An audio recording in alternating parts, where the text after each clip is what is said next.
Plenty of sequels aim to be bigger and better than their predecessors. Bigger is usually no problem, it's the better part where they often fall short. Few have achieved both of their goals, but one sequel that did manage to be both bigger and better than the first movie was Maniac Cop 2.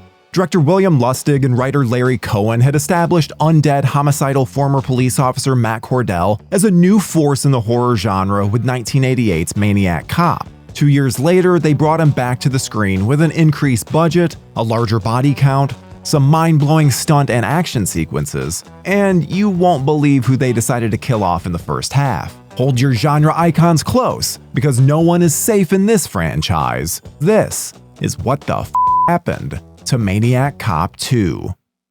Made on a budget of a mere $1 million, the original film only managed to gross $671,000 during its theatrical run. It was the VHS rentals that made the movie a hit. Medusa Pictures was especially pleased with how well it did for them when they brought the movie to video in the UK. So they offered $400,000 to pre-buy the UK rights to a sequel. The original producers at Shapiro Glickenhaus Entertainment were out of the picture for the follow-up, but Lustig and Cohen didn't have trouble finding more financiers. Distributors and production companies were so eager to help make Maniac Cop 2 happen, the filmmakers managed to raise a budget of $4 million. Lustig then set out to make that extra money count. With a budget 4 times larger, he would make sure the sequel had 4 times the production value. This despite the fact that he wasn't even sure that they could make a sequel in the first place.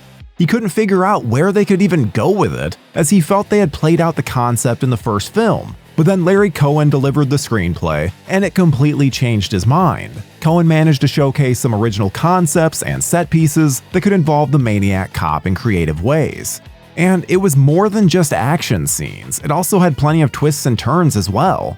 Not to say that the action was lacking, as it had nearly 4 times as much as the original. Lustig loved that, rather than just ripping off the first film, this would set up for other sequels and a whole franchise. Robert Z'Dar would be reprising his role as the Maniac Cop, Matt Cordell, and his appearance in this one shows that he's losing the battle against decomposition.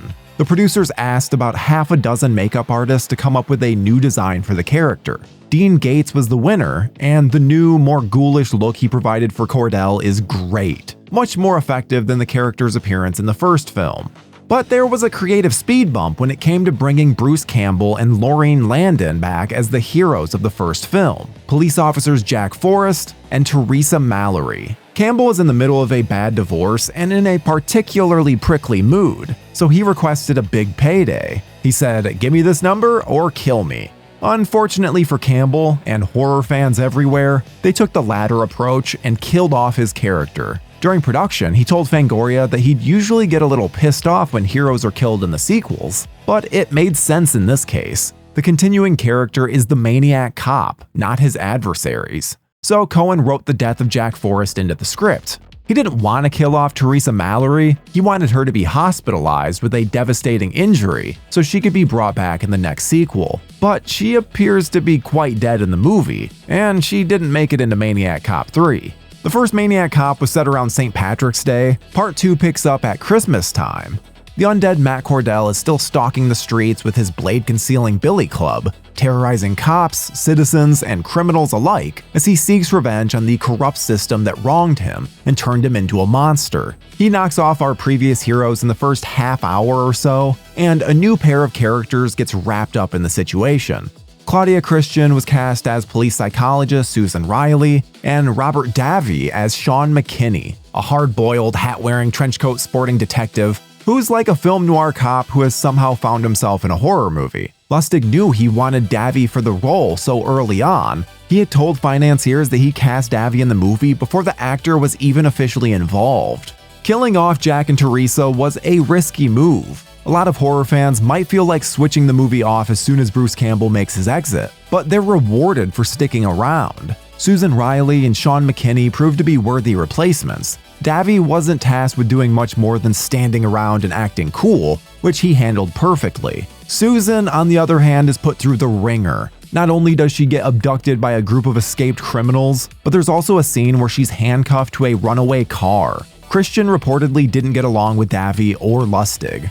It had also been reported that she suffered a miscarriage after filming the runaway car sequence. The filmmakers hadn't been informed that she was pregnant, otherwise she wouldn't have been involved with the stunt. Production had to shut down for a while, apparently causing a loss of $200,000. But after recuperating, Christian returned to set and finished her work on the film. Her time on Maniac Cop 2 may have been rough and tragic, but she did make Susan stand out as a smart, resilient heroine.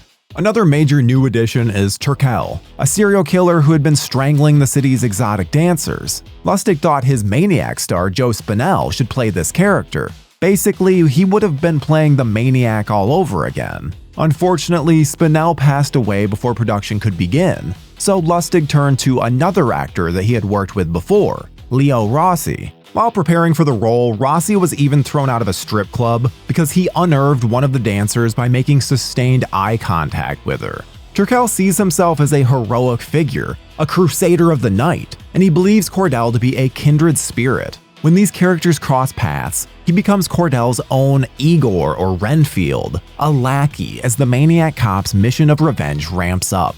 This character was part of an effort to shine a different light on Cordell. Lustig wanted to create more sympathy for the character. He likened the first iteration of Cordell as more Jason Voorhees-like, a soulless character killing people, so he wanted to give him a more Frankenstein-like empathy in the sequel, with Turkel's character giving Cordell a bit of dimension. He described the film as Frankenstein meets the French Connection. Cordell still comes off as a very bad man, but it is clear why he's doing all of this. The first film had an incredible cast, and Lustig wasn't lacking when he put this one together. In addition to the actors already mentioned, you get Michael Lerner, Clarence Williams III, Charles Napier, and Marco Rodriguez in supporting roles. And Rodriguez is even doing a sort of variation of his role in the Sylvester Stallone classic, Cobra. A pre-famed Danny Trejo makes a cameo. The fact that Lustig had a lot more money to play with on Part 2 is plain to see when you watch the movie, which looks much more slick and polished and contains some big set pieces.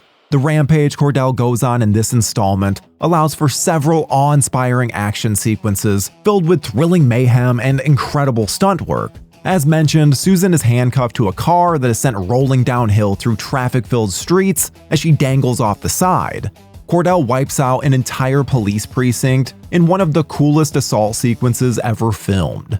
There's even a raid on Sing Sing prison and some very impressive fire stunts as Cordell walks around attacking people while his body is engulfed in flames. Burning doesn't bother him. Lustig said that throughout production, they were experimenting with several first-of-their-kind special effects. The stunt people didn't know what to expect, but they accepted the challenge. Despite having a bigger budget and awesome action, Maniac Cop didn't get theatrical play like the first movie did. It went straight to video on December 13, 1990. Just 3 months later, members of the LAPD got worldwide attention for beating a man named Rodney King while arresting him. This situation would boil over and lead to the LA riots the following year, and Larry Cohen thought it gave Maniac Cop 2 the perfect opportunity for box office success. He told Psychotronic Video, "It's crazy that Maniac Cop 2 isn't in theatrical release with all this stuff going on with the police in Los Angeles. They'd make a fortune if they had that picture in every major inner city area."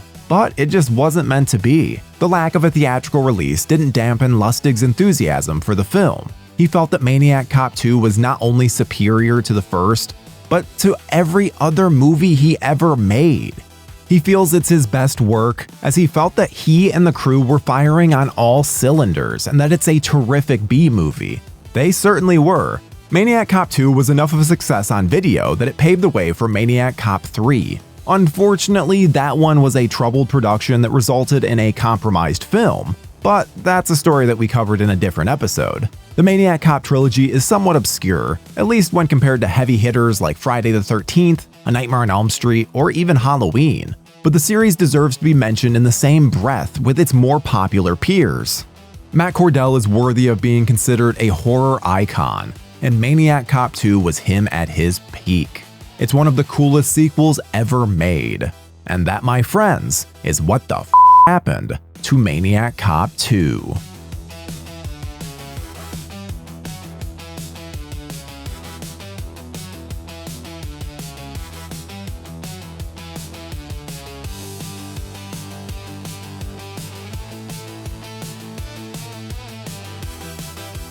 Thank you for clicking on our video, everybody. If you like what you saw here, please make sure you like the video and subscribe and share with your friends who like this sort of content. JoBlo was created by movie fans for movie fans, and we appreciate your support.